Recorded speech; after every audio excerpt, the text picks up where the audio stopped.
The Philippines and Indonesia are set to strengthen their ties in defense, security, trade, and infrastructure. Meanwhile, President Bongbong Marcos and his Indonesian counterpart Joko Widodo also talked about various issues, including the South China Sea. Vhal Divinagracia reports.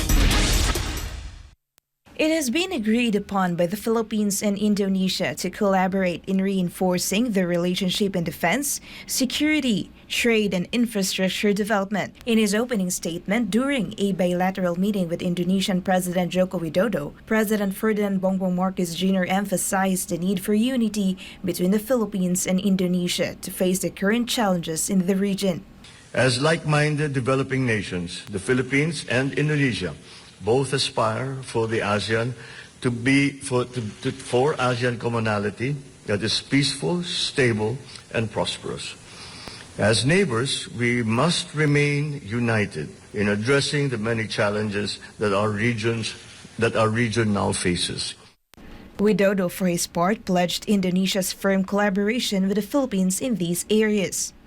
I'm delighted about positive progress about implementation of our two countries' action plan, which need to be followed up with concrete steps to strengthen collaboration, especially in two areas of cooperation. Widodo expressed satisfaction with the strengthening of cooperation in border security, including the need to expedite the revision of the 1975 Border Crossing Agreement and Border Patrol Agreement, as well as discussions on adjusting continental boundaries. The Indonesian president also sought President Marcos' support for the Philippines' purchase of new naval assets from Indonesia. On the economic front, Widodo assured that Indonesia is committed to keeping market access open for Philippine agricultural products. Widodo also sought President Marcos' support to expedite the groundbreaking of the North-South Commuter Railway project, a joint venture between Indonesia and the Philippines.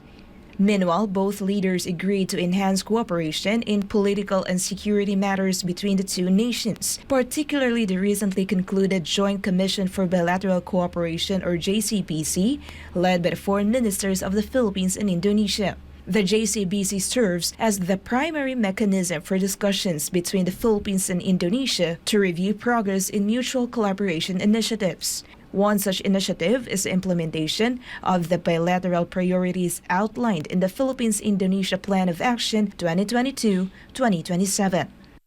Advancements have been made on several action points in the JCBC's Plan of Action, which was signed on the 5th of September 2022 during my state visit to Indonesia.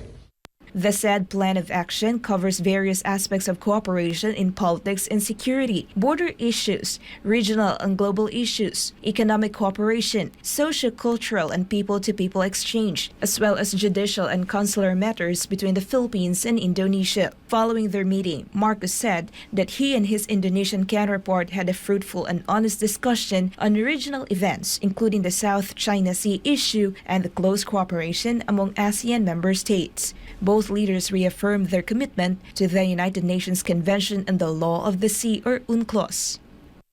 And speaking of ASEAN, as founding members of the Association of Southeast Asian Nations and the Brunei, Indonesia, Malaysia, Philippines East ASEAN Growth Area, the Philippines and Indonesia affirmed our insistence on the universality of UNCLOS, which sets out the legal framework that governs all activities in the oceans and in the seas. For God and my beloved country, the Philippines, this is Vhal Divinagracia, SMNI News.